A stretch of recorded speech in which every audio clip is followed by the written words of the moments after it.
The year 1990 stands as one of the most violent tornado years in modern American history. Across the United States, 1,133 tornadoes were recorded. 3 were rated F5, the top of the Fujita scale, and 12 reached F4. No year since the legendary 1974 Super Outbreak had produced that many violent tornadoes. Roughly 50 people died, hundreds were injured, and entire communities were transformed in minutes. From twin F5 monsters in Kansas on a March afternoon to an August killer that struck Plainfield, Illinois with no warning, 1990 did not just rewrite the record books. It changed how America detects and warns for tornadoes. The 10 tornadoes in this countdown show the full spectrum of what these storms can do. Some were terrifyingly wide. Some carved 100-mile paths. Some struck at night. And some remained almost invisible inside sheets of rain. A few obliterated homes, yet caused no deaths. Others turned an ordinary day into a date that towns still commemorate every year. This is the story of 10 of the most significant tornadoes of 1990. What they did, who they affected, and how they shaped modern tornado science and warning systems. Number 10. The Stratton, Nebraska giant. On June 15, 1990, a huge tornado descended on the plains of southwestern Nebraska. That afternoon, an F4 tornado touched down on the northwest edge of Stratton and began carving a path towards Swanson Lake. By the time it dissipated 28 miles later, northeast of McCook, it had grown into one of the widest tornadoes in Nebraska history, about 1.5 miles across at its peak. The tornado began with several funnels rotating around a common center. As it neared Swanson Lake, those smaller vortices merged into a single, massive wedge. Over the lake, the tornado fully condensed into a solid, dark wall of cloud and debris. At 1.5 miles wide, it would have filled the entire visible horizon for anyone watching from a distance. Its interaction with the lake created one of the strangest damage signatures of the year. The tornado scooped up mud and water, slammed them into buildings, trees, and power poles, and left behind a crust of dried mud up to 2 inches thick on the southwest sides of structures. It looked as if some buildings had been sprayed with wet concrete and allowed to harden. Despite its size and F4 strength, the Stratton tornado killed no one. Only one person was injured, a man who took shelter in a well pit and survived with injuries. The storm's path passed mostly over rural land, missing more populated areas by just a mile or two. With a 1.5 mile wide core, even a small shift south could have put entire neighborhoods under its most violent winds. Damage still was widespread. In Hitchcock County, around 35 rural homes were damaged or destroyed. Roads were blocked, and telephone service was lost for hours. In neighboring Red Willow County, 4 homes were heavily damaged or destroyed, and vehicles were mangled. Total damage was estimated at about $1.87 million. Relatively low, only because there was not much for the tornado to hit. The Stratton storm is remembered as the quiet giant of 1990, an enormous wedge that displayed terrifying potential. Yet thanks to geography and luck, it spared human life. Number 9. Limon, Colorado, a downtown in minutes. 3 days earlier, on June 6, 1990, the small town of Limon, Colorado, learned how quickly a tornado can erase a business district. Around 7:08 p.m., Mountain Daylight Time, an F3 tornado near F4 intensity struck Limon in Lincoln County. Limon calls itself the hub city of eastern Colorado, sitting at the junction of Interstate 70 and Highway 24. For roughly 7 minutes, the tornado stayed on the ground, traveling about 10 miles with a maximum width of around 1/4 mile. In that short time, it devastated a large portion of the town. This was a rain-wrapped tornado, buried inside curtains of heavy precipitation. Many residents never saw a classic funnel. Instead, They described a solid wall of water and dark cloud. By the time they realized what it was, the tornado was already on top of them. In 1990, the area still relied on older WSR-57 radar, which struggled to show the detailed rotation modern Doppler radar can reveal. Combined with the rain-wrapped structure and an unusual approach path, the storm never triggered a timely tornado warning.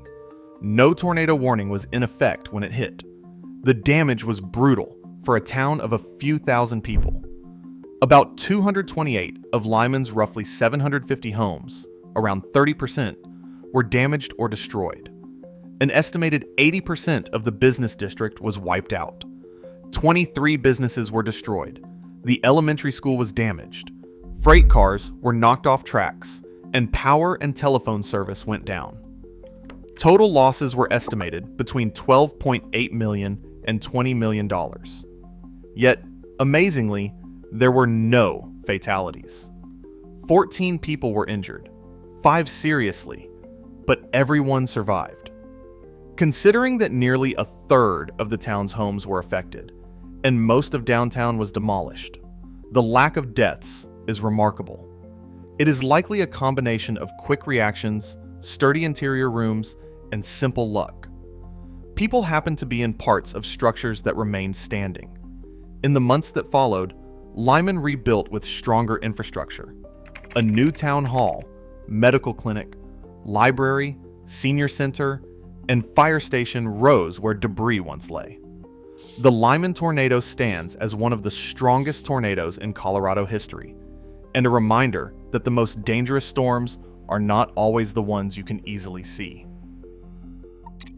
On the night of June 2nd, 1990, a powerful tornado struck when many people were home or asleep, a scenario that often ends in tragedy. This time, the outcome was very different.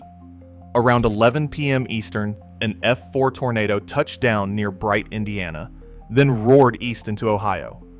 Over the next 33 miles, it tracked through Hamilton, Butler, and Warren counties before dissipating near Mason, north of Cincinnati. With estimated winds between 207 and 260 miles per hour, it was capable of sweeping well-built homes completely off their foundations. In Bright, about 50 homes were destroyed, including 4 brick houses leveled to their slabs. As the tornado crossed into Harrison, Ohio, the damage intensified. Massive steel beams, 18 inches wide, 75 feet long, and more than half an inch thick, were bent and forced down to the ground. Across Hamilton County, between 800 and 900 homes were damaged. 32 homes were destroyed so thoroughly that almost nothing was left on their foundations. Dozens of businesses and several schools were also damaged. Teenager Joseph von Rissen later recalled watching lightning illuminate 3 separate funnels merging into one. In the flashes, the tornado appeared as multiple dark columns converging into a single, violent circulation. Witnesses described complete blackness between lightning bursts, the roar of the wind, and the sound of buildings coming apart around them. Despite the intensity and nighttime timing, the tornado killed no one. 37 people were injured, many by flying debris and collapsing structures, but everyone survived. Part of the reason was the broader outbreak. The region had been under threat for hours, and people were paying attention to weather alerts. Tornado warnings had been issued earlier in the evening, and many residents took shelter in basements and interior rooms. The tornado also missed the densest parts of downtown Cincinnati, tracking just north of the city.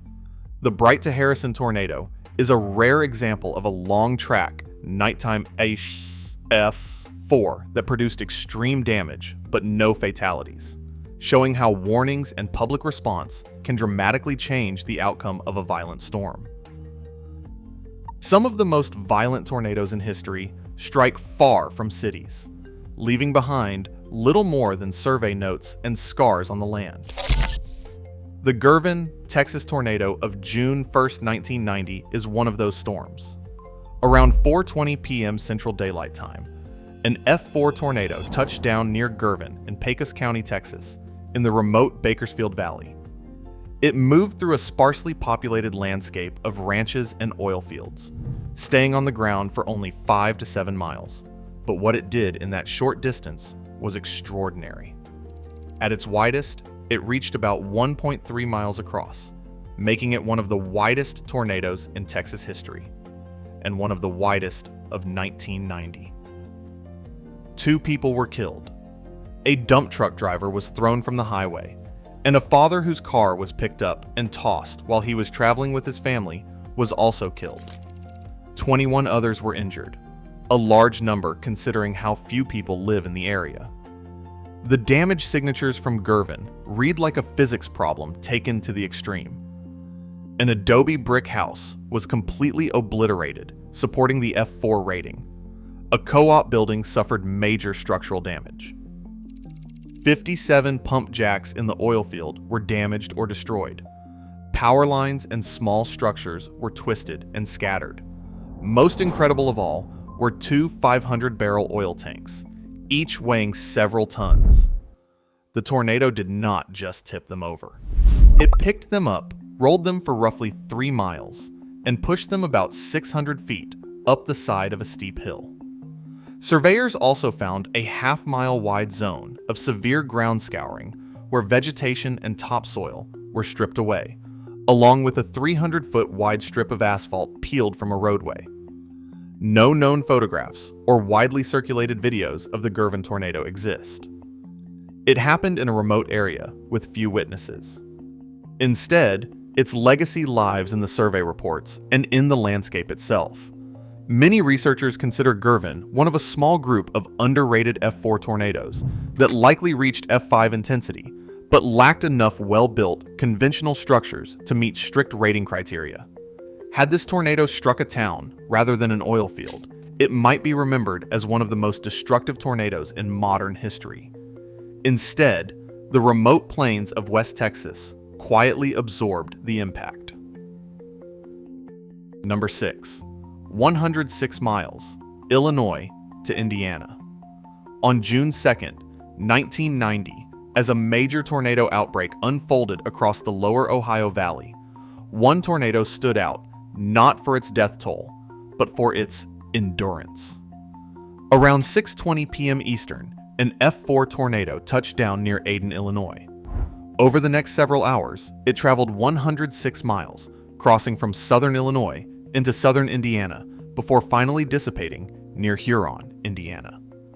Along the way, it passed through or near a dozen counties, making it the longest track tornado of the outbreak and one of the longest F4 tracks on record.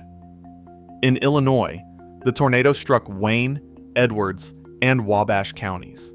It littered Interstate 64 with trees and overturned at least one truck. In Barnhill, 10 homes were destroyed and 10 more damaged. In Albion, houses, a factory, and other buildings sustained serious damage. In the small town of Browns, a woman was killed when her home was demolished, the tornado's only fatality. After crossing the Wabash River into Indiana, the tornado continued through Knox, Gibson, Pike, Daviess, Martin, Orange, and Lawrence counties. It damaged homes and farms near towns like Hazleton, Bowman, and Shoals. In Daviess County, about 10 homes were destroyed and 35 damaged, with losses around $10 million. Near Shoals, a cabin was crushed by a falling tree, injuring 4 people. The tornado finally lifted near Huron. Maintaining F4 level intensity over more than 100 miles is rare. It requires a long-lived supercell thunderstorm with sustained rotation and a favorable environment over a wide area. Yet, despite its length and power, the tornado caused only 1 death and 11 injuries. The relatively low casualty count resulted from a combination of factors. Many stretches of the path were rural, warnings were in effect, and people had time to seek shelter.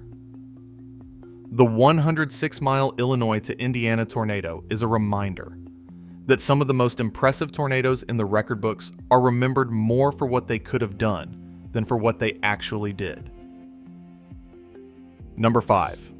The 124-mile Nebraska record. If 106 miles sounds impressive, Nebraska had an answer earlier that year.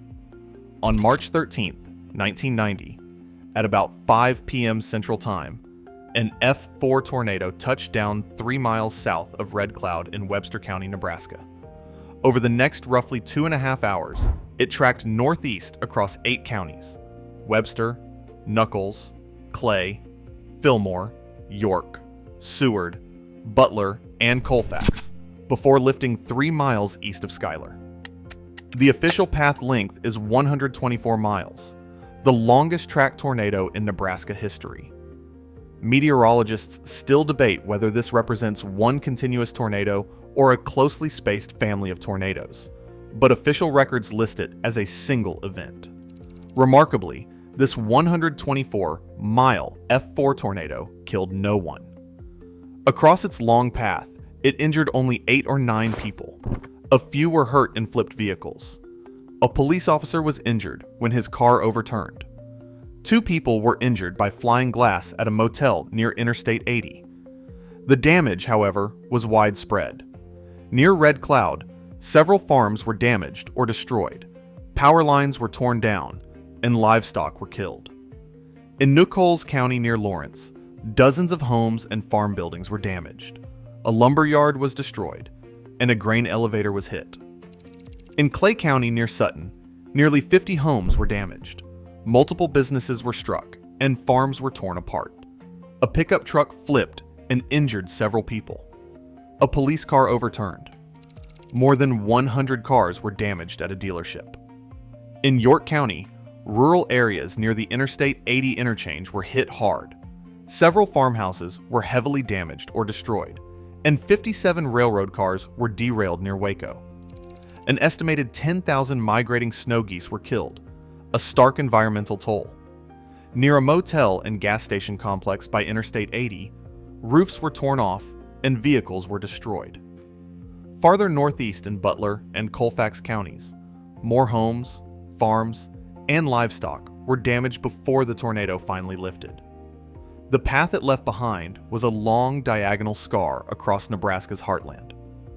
Video from near Red Cloud shows a large, clearly visible tornado against a lighter sky, easy to see and track from miles away.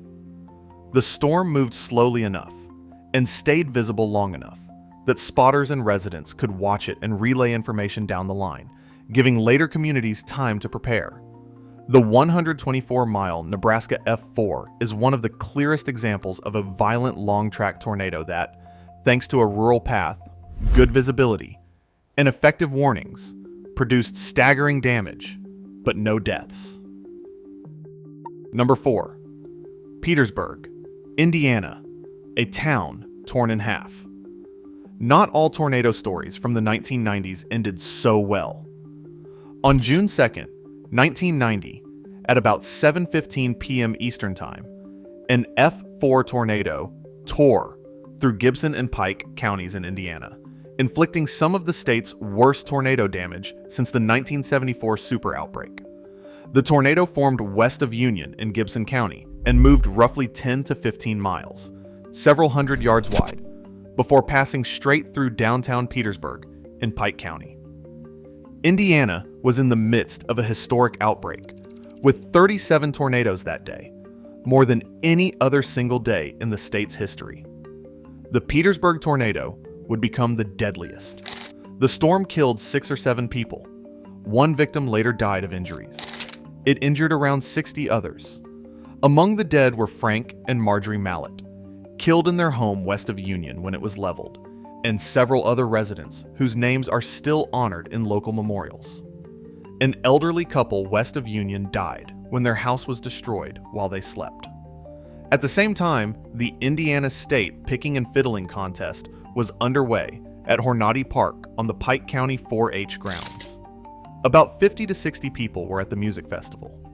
Local radio newsman Dave Foster recalled standing in a doorway as winds picked up and people stared toward the west. Someone shouted the words, "Get down," and everyone dove to the floor inside a small concrete block building. Trees outside were shredded. Vehicles and campers in the parking lot were overturned, and debris flew, but no one at the festival was killed or critically injured. Downtown Petersburg was not so lucky. The tornado destroyed 168 homes and heavily damaged 19 businesses in the central business district. A nursing home, an apartment complex, and multiple houses were leveled near the town limits. An elementary school was damaged, and large sections of town looked like they had been through a bombing raid. The mayor's home was destroyed. At the Moose Lodge, a wedding reception turned into a rescue effort as guests rushed out after the storm to help pull victims from the rubble. Makeshift shelters and aid stations sprang up around town. In a place where everybody knows everybody, almost no family was untouched. Total damage exceeded $10 million, with about 237 homes in and around Petersburg damaged or destroyed. The Petersburg tornado remains the deadliest Indiana tornado since 1974, and a sobering reminder that even in an age of improving forecasts, a single violent storm can still devastate a community in minutes. Number 3. Goessel, Kansas, the extreme F5. On March 13, 1990, central Kansas hosted one of the most remarkable tornado evolutions ever captured on video. The transition from the Hesston tornado to the even stronger Goessel tornado. As the original Hesston F5 moved through Harvey and McPherson counties, a second tornado formed about a mile to its north at around 5:40 p.m. For nearly 2 miles, the two tornadoes moved side by side like a pair of spinning drills, each with its own circulation. Then, the new tornado became dominant.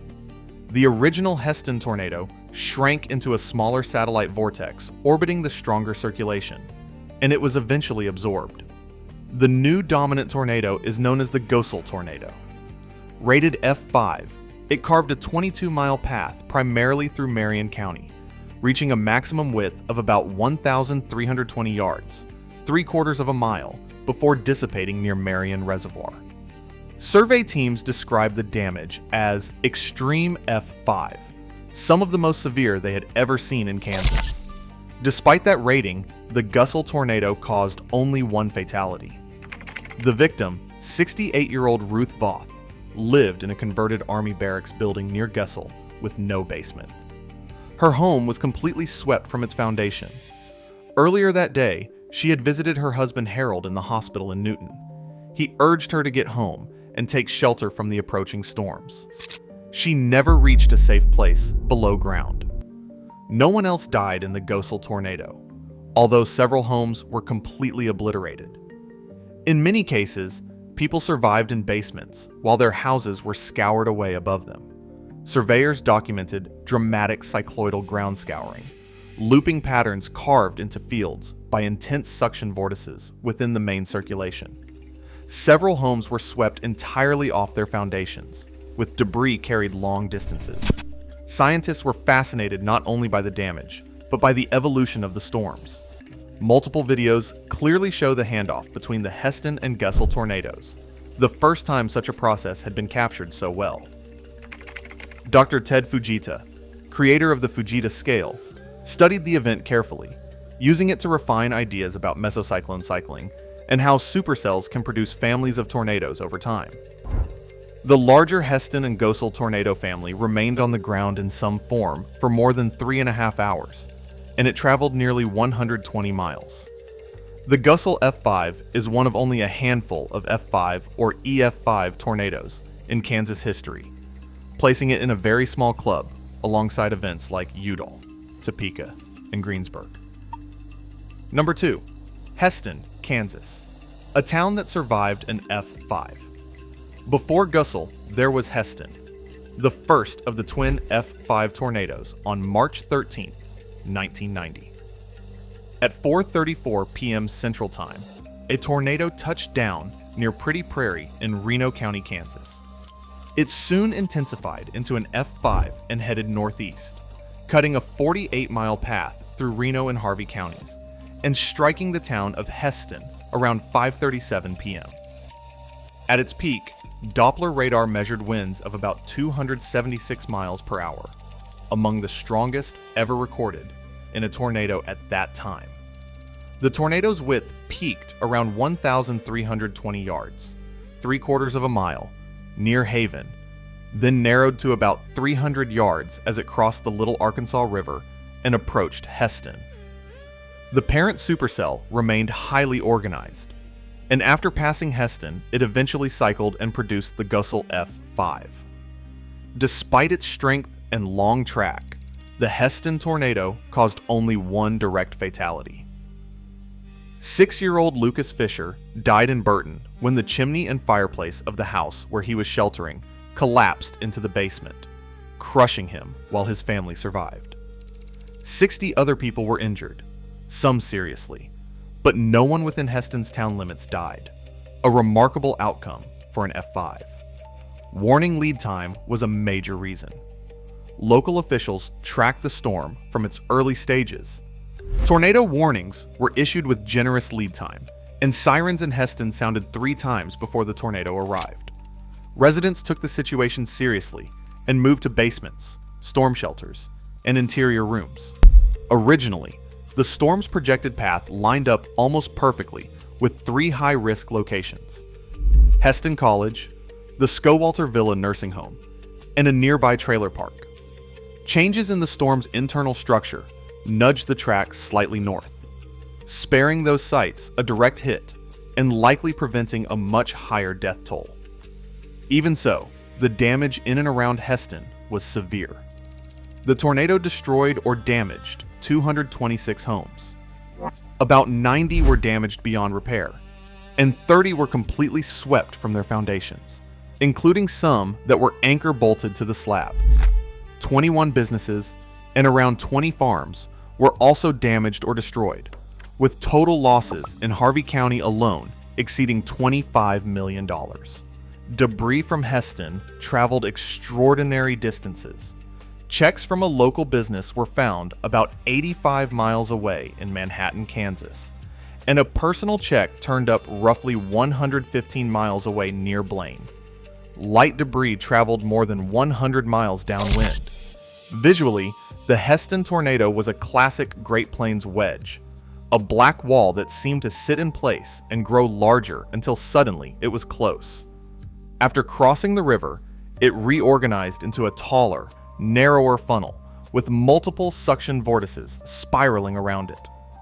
One of the most famous survival stories came from a Pizza Hut in town.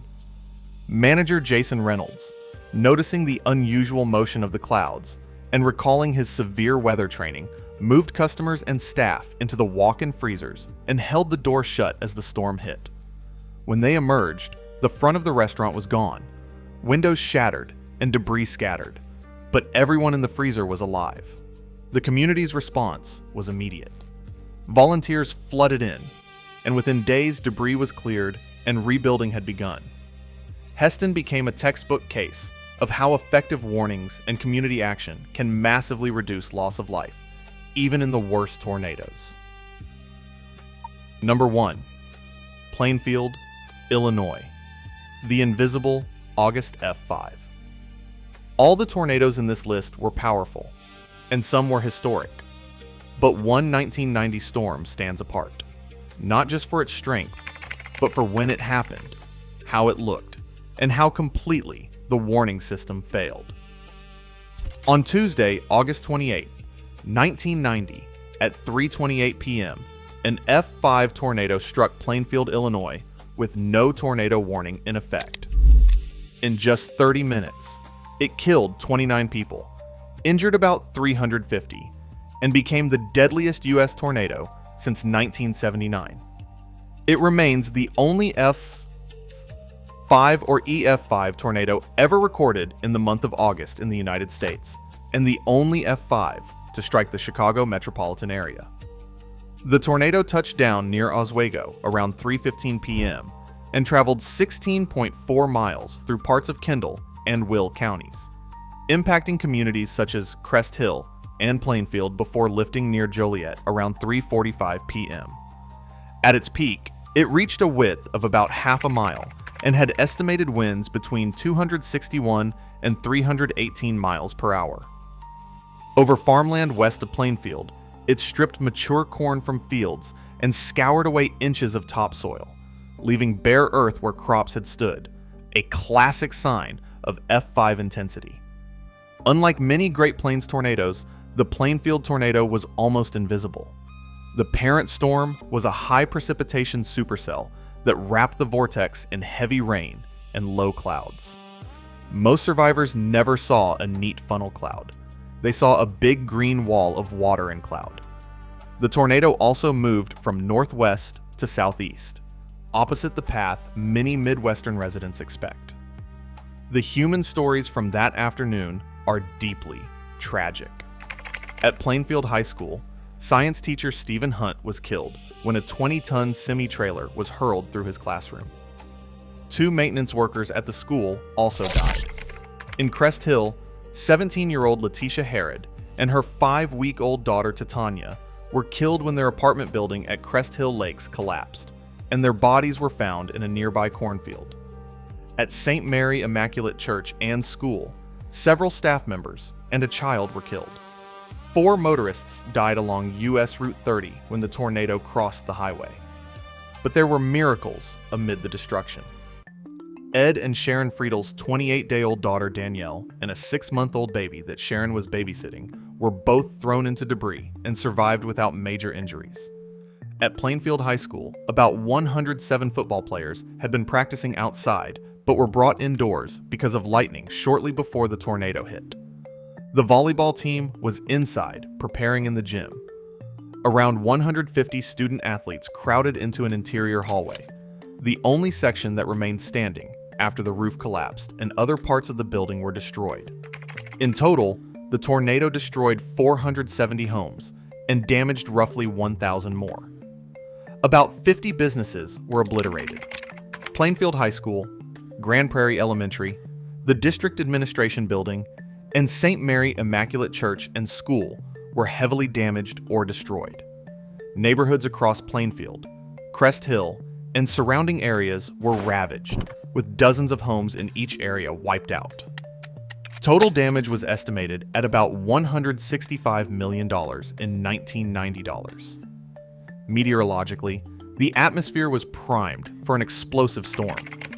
Temperatures were in the low 90s and dew points in the upper 70s, pushing the heat index above 100 degrees Fahrenheit. A cold front from the north collided with this hot, moist air, creating extreme instability. Cape values were estimated around 7,000 to 8,000 joules per kilogram, and the lifted index dropped to around -12 to -14 degrees Celsius, numbers that scream violent storm potential. A supercell developed near Janesville, Wisconsin early in the afternoon and moved south into northern Illinois. It produced its first tornado near Pecatonica at 1:42 p.m. At 1:28 p.m., the National Severe Storms Forecast Center had upgraded the day from a slight to a moderate risk and issued a severe thunderstorm watch, but not a tornado watch. As the storm evolved into a high precipitation supercell, the tornado became almost impossible to spot visually. Meanwhile, the local National Weather Service office in Chicago was struggling with limited tools. Their Doppler enhancement add-on for radar had been disabled by a lightning strike earlier that season and had not been repaired. Without Doppler data, forecasters could not see detailed rotation signatures in real time.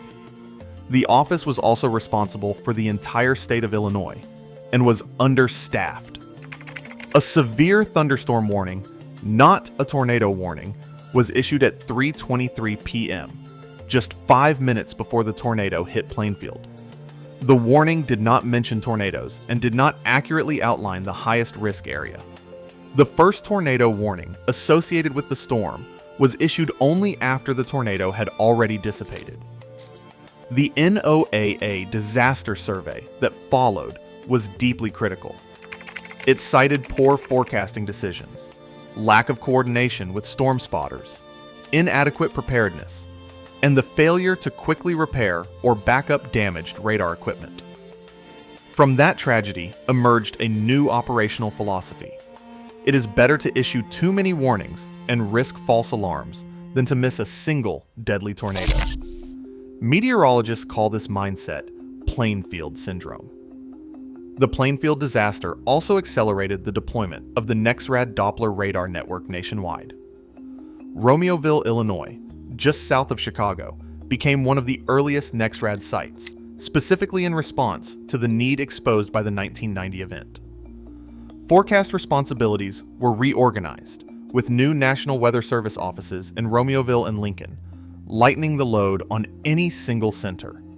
Today's tornado warning system features high-resolution Doppler radar, rapid scan updates, dual polarization, and wireless emergency alerts sent directly to cell phones. It owes much of its urgency and design to what happened in Plainfield. There are no clear photographs or videos of the tornado itself, only of the storm. Survivors remember the oppressive humidity, the eerie green sky, and the sudden temperature drop as the storm hit. The next morning, among the flattened homes and shredded trees, a reporter heard an alarm clock beeping from a debris-filled cornfield at 7:30 a.m., still trying to announce the start of a normal workday its owner would never see. Today, Plainfield remembers every year. A black granite triangular memorial near Plainfield Central High School lists the names of all 29 victims and shows a map of the tornado's path. Each August 28th, at exactly 3:28 p.m., church bells ring across town, and the names are read aloud. By the end of 1990, the statistics told part of the story. 1,133 tornadoes nationwide. 3 rated F5, 12 rated F4, and dozens of communities damaged or rebuilt. But the real legacy of that year lies in what changed afterward. The March 13th outbreak in Kansas and Nebraska gave scientists extraordinary case studies in long-track tornadoes, mesocyclone cycling, and extreme F5 damage. Hesston became a symbol of warning success, showing that even in the path of an F5, good warnings and community preparedness can keep fatalities low. Goessel and Girvin demonstrated just how violent tornadoes can be, even in sparsely populated areas, with scars left mainly on fields, oil equipment, and survey maps. The long-track Nebraska and Illinois and Indiana F4 tornadoes proved that supercells can sustain destructive tornadoes over enormous distances, and that visibility and communication can be the difference between a close call and a mass casualty event. Stratton, Limon, Bright, and Petersburg showed how much outcomes depend on details: the time of day, the direction of approach, how quickly a warning is issued, and whether a tornado passes 1 mile north or 1 mile south of a town center. Plainfield, more than any other tornado of 1990, revealed what happens when those details all go wrong at once. It was a violent tornado with no warning, daytime traffic, schools and churches in session, and a radar system that could not see the danger clearly. Plainfield became a grim reminder of how timing, visibility, and warning systems matter. Out of those failures came reforms: faster radar, better staffing, a stronger culture of issuing warnings early and often, and eventually modern technologies like smartphone alerts and radar products that update in well under a minute. Meteorologists and emergency managers today still talk about Plainfield Syndrome as a reminder that saving lives matters more than a perfect warning record.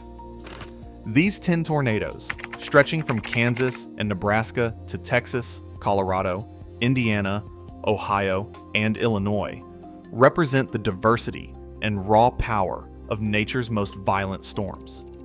Together, they killed 76 people, injured more than 600 people, destroyed thousands of homes, and caused over $200 million in damage. But they also drove major advances in meteorology, emergency management, and public awareness.